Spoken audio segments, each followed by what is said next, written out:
Hey, what's up, everybody? Welcome to Trust and Believe. I'm your host, Shaun T, and today we are just going to dive probably toward the end. We're going to dive to the end of my bodybuilding competition. I have my producer, Alex, here. A lot of you know Alex, but if you don't, she's our producer, and she's been working with Shaun T for a very long time, probably since the amount of time that Scott and I have been together.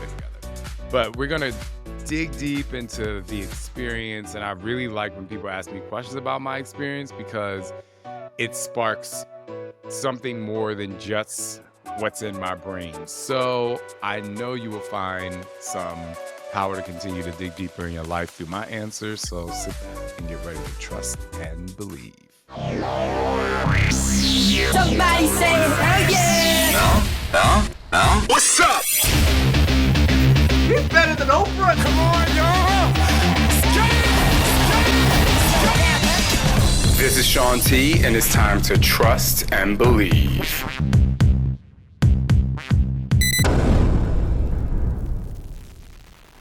All right, we're back. And here's the illest, what I like to say. Alex is here. She's going to start. I'm just going to say jump right in. So, Shaun, congratulations on your recent physique bodybuilding competition and all of your wins. You medaled 8 times. That is absolutely incredible. Thank you. Yes, I'm very, very happy about that. In case anybody missed it, do you want to tell us exactly what you medaled in? Yes, so I medaled in men's classic physique. So for those of you who don't know what that is, men's classic physique is pretty much Arnold Schwarzenegger, like that look. Back in the day, that was like considered bodybuilding, but he had the ultimate classic physique. So, and that's when you can wear the briefs that look like Speedos, and that's one of the reasons why I absolutely wanted to do that division. But the other reason I wanted to do that division is because that division is, well, everything about bodybuilding is about aesthetics, but that is almost like the slightly bigger athletic build that's really proportionate, upper body and lower body combined, but not overly big, like not overly muscular. I don't want to say overly, but not super muscular like the bodybuilders were.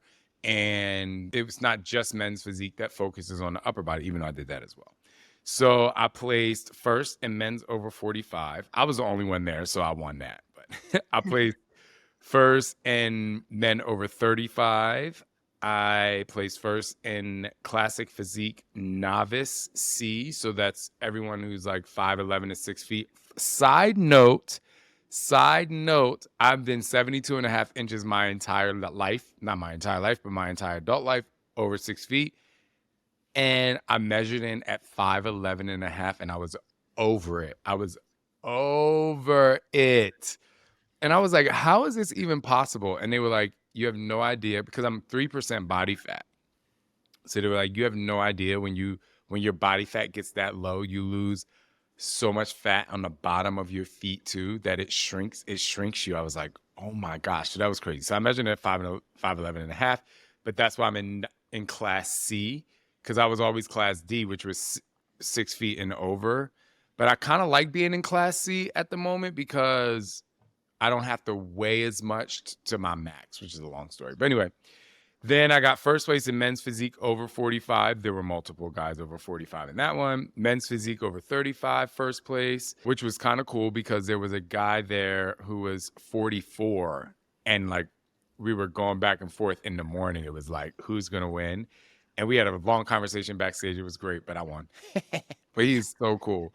He was actually like so cool. I was like, this guy could beat me because he had a great physique. Then I got classic physique open C. So this is not novice. Classic physique open C is everyone. It's everyone from, I guess, 18 years old to however old, and anybody can compete in that. And the cool thing about that is the division that you have to place in the top 2 to get to nationals, the national championships, like to qualify to get your pro card. And so while I really wanted first place, I just thought it was so cool that I was competing against younger guys and I got second place. It was just like such a great thing. I was like, oh my God, I was so happy because my whole goal for this was to do the best that I can do, but I really wanted to make it to nationals. That was because it just gives you that motivation and fuel to like grow and get bigger, which we'll talk about later. Then I got second in classic physique, true novice. So the same guy beat me in those two classes. He was a 22-year-old. And when I told him I was 45 at the end of the day, because we're back there, you know, we're talking, we're having a good time. You kind of get to know people you're using, people are using your bands. And at the end, he and his coach were walking by. I asked him, I was like, how old are you? He's like, 22. I was like, wow.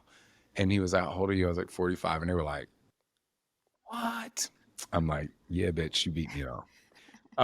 And then I got third place in men's physique open D. So men's physique open D is anyone over 5'11". So here's the thing about that. I like classic physique a lot, but once I started like growing, I was like, oh, I like this men's physique thing with the board shorts. And I missed going to nationals by one place. And I think these two guys that were there, they had already like had such muscle development and they were bigger. They were just bigger than me with like great lats. So I kind of knew I was getting third place. My posing coach really wanted me to go to the national championships in 2 weeks. But I don't want to do that because I really want to work hard. I really want to get bigger, put on more like lean muscle, and I want my quads to get bigger and everything. So I said, I'll wait. I'm gonna give myself 10 months to grow, and we'll see what happens. And we'll say, then back to Jersey. Yes, it's gonna be in Jersey. Oh my gosh, it's gonna be packed there. So it's been only a few days since the event. Like, what are your initial thoughts, emotions? Like now after like the competition's finally wrapped up. I'll tell you, it was the best thing I've ever done for myself, ever. To the point where it, like, doing this is literally a snowball of everything I love. It's fitness, but like intense fitness. I have the ability to get coached by 3 people. Like it's like I have a trainer she's just amazing. You guys have hopefully listened to her episode here with Kristen Bennett. I have a coach who like does my nutrition and also trains me and like make sure I'm aesthetically fine and I'm like being guided by him. And then I have a posing coach who is literally the best in the business. And so I'm able to get coached. I'm able to train really, really hard. Like I don't like easy training. I don't like just working out, be like, oh, I'm going to go work out today. Like I need to feel a burn. So that's why I love it. I'm very competitive. So there's that aspect. And I love being on stage. Like I love it. I remember times during this process where I would get a little bit overwhelmed or I would be on a fucking Stairmaster for 35 minutes. That is a nightmare with minimal energy. And I used to like literally just be like on a Stairmaster, like just get to the stage. And I just remember on Saturday when they called my name to come out and I'm like, as soon as I felt the lights, I was like, oh, I'm like, it's a wrap for everybody here, at least in my head, like, you know, and I get to perform. And then there's also movement, like the posing, the majority of the posing is not necessarily dancing, but like you can really come up with a flow that makes it feel like really good in your body. And then I get to actually do an individual performance for posing, which I made like somewhat dancey and like flowy, which I love. And then, you know, last but not least, I love winning medals. So I mean, and the reason why I know I love the winning medals is because when I was younger and I ran track, I mean, I won a lot of medals. And I remember I would have this towel, and every time I had a towel, like, I guess tacked to my wall, nailed to my wall. And every time I would win a medals at track events, I would just come home and I'm just like, oh, I just love that feeling of like track and field in this are very synonymous with you have to do it on your own. Like nobody can score for you. You know, you really have to do it on your own. So that was just great. So now, I mean, I'm kind of just still on the high of that. And I trained even harder today with like more determination. The burn wasn't so bad because I know what I want. So yeah, I just feel really good. Amazing. So, I mean, you know all these things about yourself and like it kind of accentuated the things that you already know that you love being on stage and you're a performer and you love winning. But what did you learn about yourself like through the journey so far that like both physically and mentally as you prepared yourself for the competition, like some new things you learned? Oh my gosh. So things that I've learned. So you know how like you are yourself, you are in your body, and people will tell you things about yourself your entire life. Like people tell me all the time, like, oh my gosh, like you work so hard or you dig so deep or you do all these things. And I just kind of throw it away because I'm like, it's me like in my body. So I'm just like, I feel like our brains do what our brains do. So it just feels natural to do it. And it is not that we necessarily need to celebrate those things that people compliment us on because I'm like, well, that's the only way I know. But what I learned about myself is I was like, oh, like when Scott tells me, like Scott always teases me, he's like, if you say you're going to do something, like you're going to do it. And I would say things to Scott throughout the process, like, yo, you have no idea. Like, I'm going to train so hard. Like, I would say these things and he's like, I know. Like, he's like, you don't know. And it wasn't until shit got really hard and I had a choice to be like, to kind of like back down or to push forward and push forward harder than I was able to. I was like, oh, this is what Scott is talking about. Like, this is what he sees. And I had to hit a place of like extreme, I don't want to say stress. It was just like extremely tough. And it's really like kind of like that fight or flight. It's like you're either going to go extremely hard in this and commit, or you're going to phone it in and just do the bare minimum. And I was like, I've realized like there's no way I like to do the bare minimum. Like I like to push as far as I can go. And if it's not going to work, that's cool. But I like to I'd like to exhaust myself. So I finally understand with Scott, when he always said that, he was like, you did that with tennis. Like you said, you're going to hit with pros one day. And I said, no, you're not. And then all of a sudden, we're at these tournaments and you're hitting with pros. It was just like, okay, like, yeah, because I love practicing, playing tennis. But this was really hard. So I was able to be like, oh, it helped me learn a new level of commitment. The other thing that was really cool is I just didn't realize I would be so passionate about this thing as a whole, because I was just really inspired by Kristen at my physical therapy place. I'm like, damn, her body is amazing. Like she has great stature. She has great muscle tone. And not even that she was ripped, like she could just tell she ate well. She did all these things to keep herself really healthy. And I was like, I want that. So when I started training and she started making my diet and stuff, I was like, okay, this is cool. But then going through this prep process was like, oh, this is like, and then everything, I was just like, wow, like I found a new love and a new passion. And I had so many people come up to me at the gym when I went back to the gym today and they were like, it's like you were born to do this. I'm like, absolutely. So it was like really cool because I am like, I love it. I'm like in it. And the stage is fun, but the training to get there and the prep to get there is such a challenging thing that the stage is actually the reward. And I just love it. So, I mean, like you spoke about, you looked at Kristen, and Kristen was a huge, inspiration for you. And achieving like competitive physique that requires a ton of dedication and sacrifice. What were some personal sacrifices that you felt like you had to make in preparation for this? And how did you stay motivated throughout it, despite all the sacrifices? Oh my God, that's a great question. So some sacrifices that I had to make was while I'm in like prep and training, my coach makes me have a cheat day. Like I call it a treat day. But Sundays, like you have to have a burger and fries. Like they make you like shock your system into having these things. But Scott and I would be like, hey Scott, like, can you make me a drink? And we would like have our drink. And on a Sunday, the kids would be playing and we would just we built a sports bar in our house for that reason. You know what I mean? And if my husband Scott, so of course we're gonna have a sports bar in our house. And just that alone, not being able to do that, it sounds crazy, but that's like that's like one of our times together. And not to be able to do that was just like really tough, because then I started to feel like I was neglecting him. But he constantly was like, no, you're doing great. You're doing great. He's like, I'm really surprised that you're doing great.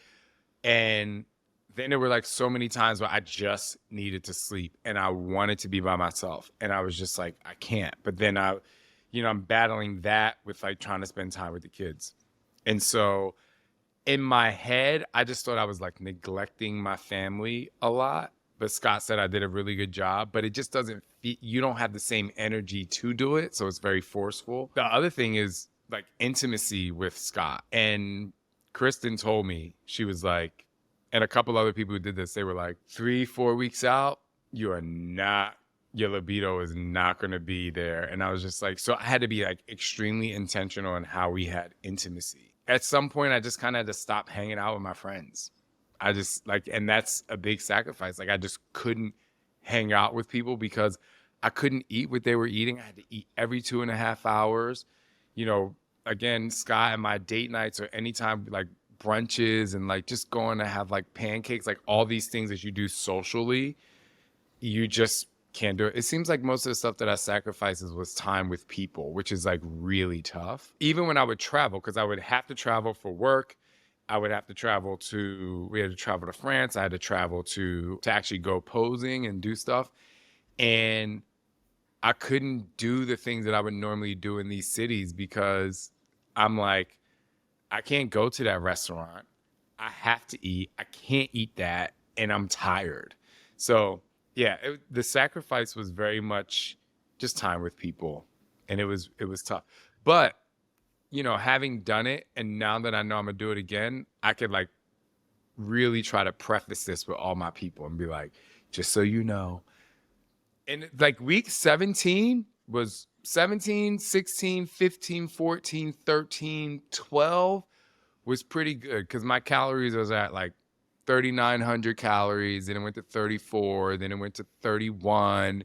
Then it went to 29. Then it went to 27. And then once the calories start getting low, you're just like, I just don't even want to be around you because I can't go to a restaurant. Like I can't enjoy that. So You had a lot of training and people around you that have done this before. And of course, there were obstacles in your way, like not hanging out with people and like not having drinks with Scott. But were there any like unexpected obstacles that you had to overcome in like the final days before the competition or leading up to it? great question. I mean, we did that episode where I had my breakdown. I think that was like the biggest obstacle. It was going from, this is so crazy. It was going from 2,400 calories to like 2,100 calories. Alex, I was like, what the fuck? Like it like literally took me out because you get to a point where you wake up and you only have enough energy to get you through your workout. Everything after that for the rest of the day is just like, it's just like energy. So that was like my biggest obstacle. Outside of that, it wasn't anything extremely terrible. I think another obstacle was really staying on top. And I owe a lot of this to Kristen. Staying on top of judging my body. Because Kristen was like, Shaun, she said this right when I told her I wanted to compete. And she was like, not against me competing, but she was just like, okay, before we go down this road, you have to really understand that it can really fuck with your mind mentally, like seeing your body. She was like, you are going to get to show day. And she was like, you're going to be more ripped than you've ever been in your life. And you have to literally know that your body cannot stay like that. She was like, it's not going to stay like that. And she was like, I'm going to be really worried about you mentally. So what I did was, as I was going throughout the process, I would constantly say to her, I would be like, this is how I feel, this is how I feel. And I know that my body at 10 weeks out was like, I was like, this is the body that I feel really good at. The calories were like at 3,000 calories or so. It was like in the pocket, like it was just enough. And so now, even though, I'm probably 3.5%, 4% body fat now, like I know that 7% body fat is doable. And I chose a look that I could do without trying to like, right now I'm veiny and like, it's just wild.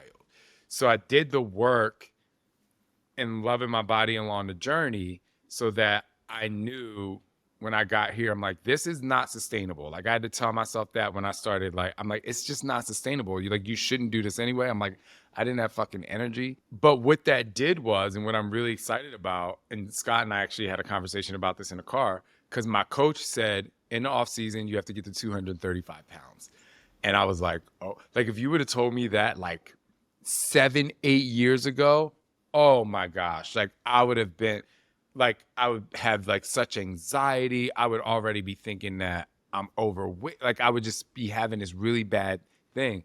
And now I'm like, I'm so fucking excited to get to 235 pounds because I'm going to do it in the healthiest way possible. Like I'm not going to be eating like, I have a cheat days, but like my meals are vegetables, rice, and mostly lean protein until like they start adding in the steak. So, and it's part of the process. And I love the process. And so, but I've never been over 228 pounds. So it's going to be pretty interesting. I just hope that I keep these rounded. I mean, can we see those again? Unbelievable. It's like I'm right back at the show. That was actually perfect because I was going to ask you about body image and like self-perception. And I'm sure like it has to mess with you going through it, going like through the ups and downs and getting big and getting lean. Out of the story that you just told, like what would be the most important piece of advice that you'd give to somebody that's like struggling with those kind of issues about themselves? Well, first I'll say and kind of reiterate, the cool thing about the competition situation is you're doing it on purpose. So you're literally in control of the fact that you're gaining weight and you're losing weight, which frees your mind. And you also have a coach telling you you need to do this. But in addition to that, you're also working out really, really hard. So it's not like you're doing this, like I'm still doing cardio. I'm still working out really hard. I'm just eating a lot to get there. I'm doing that on purpose. Now, for someone who is in a situation where they're not doing a physique competition and they're judging their body or whatever, well, it's two things. And one of the things I say all the time, most people are trying to get their body to be show ready. And I think that's like the biggest mistake in the health and fitness industry. Everybody wants to go on vacation and have the show ready body when I know that the show body is not sustainable. My sustainable body is 10 weeks away. And that's why when someone's like, I need to lose 100 pounds, oftentimes that 100 pounds is the weight they were in high school. Just a round number, or 30 pounds. And I'm like, at my leanest, I think I was like 197 when I weighed in, but like I was 178 pounds in high school. So like, do you really need to lose 100 pounds, or do you need to lose a solid 85 and like have really good quality of life? And so when you do that, because I think oftentimes when people make a goal weight, the goal is in control, right? And then you lose control because the number's in control, or like the dress is in control, or the bathing suit is in control. Instead of being like, what's going to make me feel comfortable and make me feel good? Okay. Like maybe it's 75 pounds, or maybe it's 10 pounds.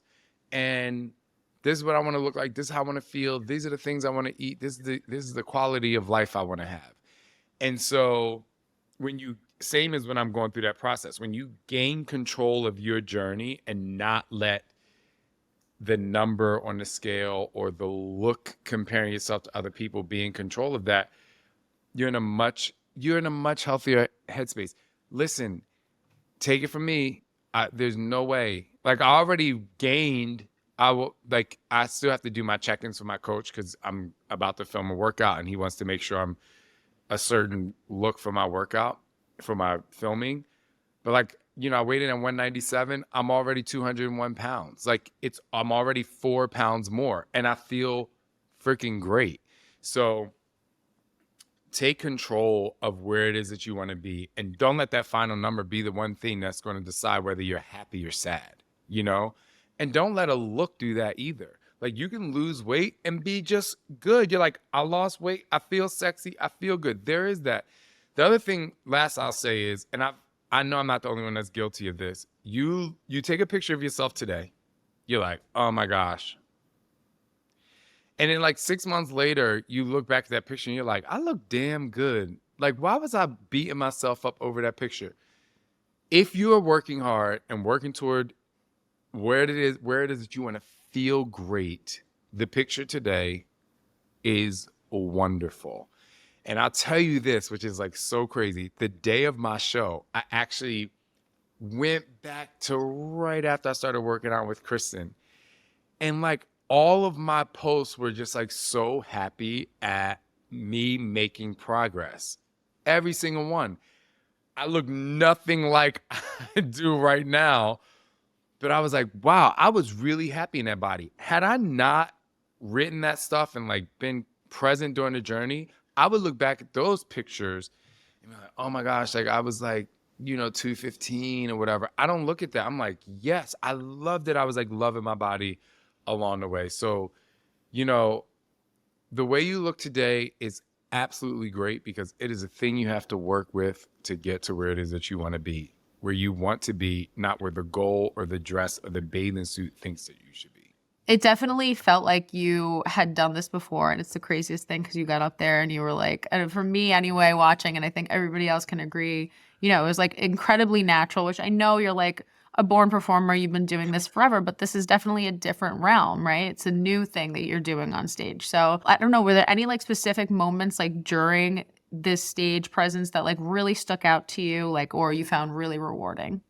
The most rewarding thing, so two things happened before I went on stage, because everything has to happen before I go on stage, because once I come out there, it's a wrap. Like, I'm not thinking, I'm just like living. Two things happen. One, so backstage, they have like tape on the floor and they have like lines. You like all the women and men line up when they're about to go out. So it was like 4 rows. So once you lined up in row 4, you had still about like 15, sometimes 20 minutes before you had to go out. So that's when you start getting nervous. You're like, oh my gosh, like what the fuck, So I'm like warming up and I'm running over to my coach and he's like giving me rice cakes, like all this. He's like, here's some rice cake and here's agave, pump yourself up, because that sugar's pumping you up and carbs. But then I remember getting down doing push-ups and I started getting like super nervous. I said to myself, like, Shaun, what the fuck are you doing? Like, you are 45 years old. You just want to jump into this. Like, what are you doing? And then I went back to what my coach said. He was like, if you get overly nervous and you start questioning yourself, you're not going to enjoy the journey. He's like, you're not going to enjoy it. So like, it doesn't matter. And he's so wonderful. He's like, I don't care how you do today. Like you showed up and that's what we're going to do. So I just like literally like conquered my mind. But I have my tattoo and I was like, okay, forget about that. And it's like my father-in-law talks about, one thing he says is train your brain. And the other one he says, avoid emotion, commotion. And I was just like, I need to use all of these tactics. And I just like threw that out of my brain. And I started I'm like, you've been doing push-ups your whole life. Like, just do the fucking push-ups and focus on like pumping yourself up. Then I get to the top of the stairs. Like, I'm like, it's 2 people before I go out. And I'm like, oh my God. So I had this like sense of, I'm really, really excited, but I'm really fucking nervous and I don't know what to do. And you want to know who I thought of? Oh. I said, what would Aisha Francis do in this moment? Yes. The I said, confidence queen. confidence queen. I said, what would my friend Aisha Francis do? And she'd be like, fuck these bitches. Like, this is exactly where, if you know Aisha, sorry, but she would be like, fuck these hoes. Like, go out there, bitch, like, and slay the game. Yep. And she went through my head and I was just like, I remember the other guy started walking out. So this was my favorite part about being on stage, what I'm about to tell you. The other guy started walking out, and I was like, okay. And so I'm very musical. I've taught dance workouts, and obviously I was a dancer. And so I'm listening to the music, and I'm like, okay, I'm listening to music, and I hear them say like he had to go.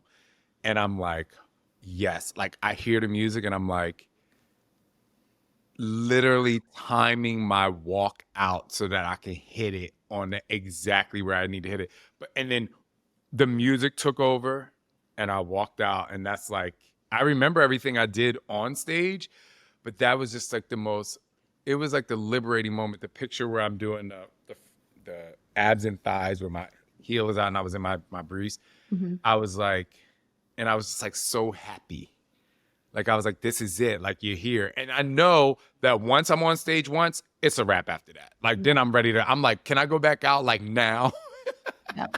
And then you also like tied in dance, like you said, into your routine, which I was like wondering since I saw so many people come up and the routines, I was just like, what is he gonna do? I wasn't 100% sure how you could incorporate something different, and you made it totally your own. How'd you do that?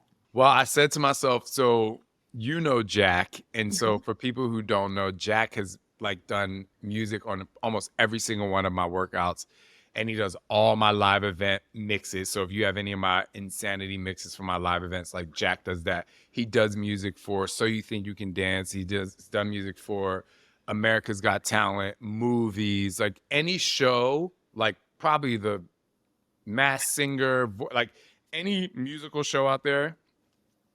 He did the music for Magic Mike Live, like Jack has done it. So, the process of going through like what song am I going to choose? Because at one point I had like more Beyonce upbeat, and then I had this, and I like kept going back and forth. And I just said to him, I was like, I don't know if I want to do that. I was like, I don't know if I want to do like a more hip hop, or if I want to like really do something. And he was like, since it's your first time, he's like, I really think you should do something slower so that these people who are looking at you, you're a celebrity. You don't want to go out there and be like a showman. You want to pay like respect to the sport. And then I love that song Oceans. Like I love it so much. And I have like so many different versions that I hear. And I was just like, everyone thinks that hip hop is my favorite style of dance. And it's not. It's modern dance is my favorite style. So I just was like, oh my gosh, I can incorporate this posing with like these big movements and make it happen. And then I can have Jack create like these hits and like crescendo. So if you hear the music like it just builds until the very end. And it was just like, and the producer of the event after my performance came up to me backstage, and he was like, that posing routine, he was like, that was it. And it's crazy too, because I do have like, I'm a dancer. Obviously, I'm really strong. I have like, I'm very happy with the balance of masculine and feminine energy that I have. It's what makes me me. So there's this one picture where I'm going into a pose, but it's also like this very jazzy dance, like modern-esque. And I was just like, oh my gosh, I'm so happy that showed out too.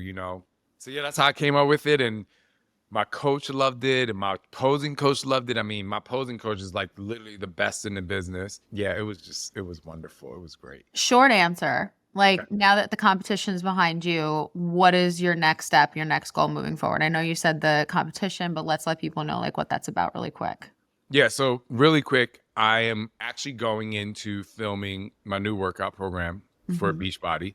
I've developed most of it now, so I'm going to be filming in September. So that's my first focus. As soon as that's done, we start the build phase. People call it bulking, but I'm just going to call it build phase because that's just better for my head.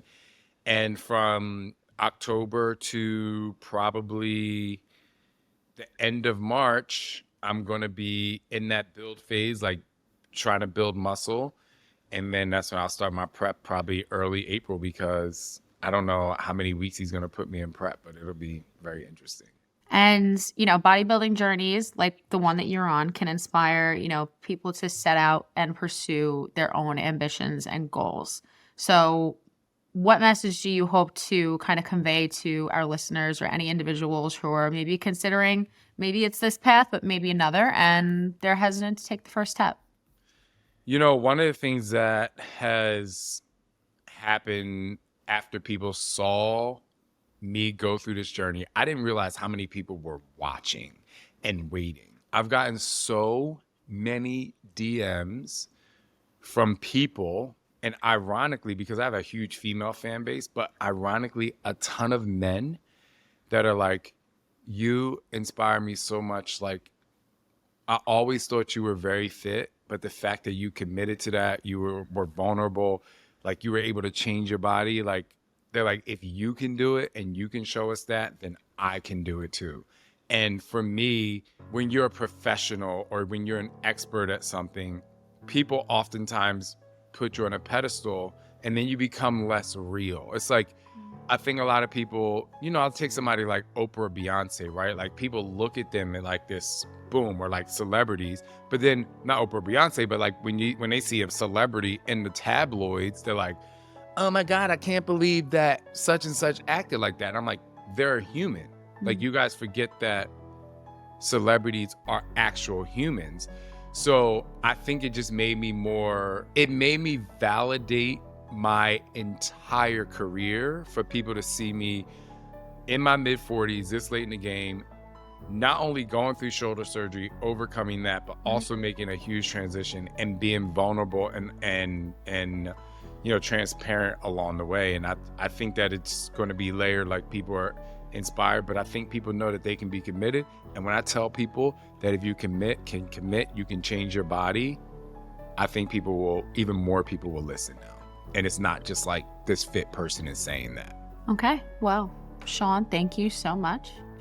This is your show, but thank you for answering. Thank you for answering my questions about your competition. I'm sure that everybody's going to be delighted to hear more of the story. Yes, I love questions, so thank you very much. Of course.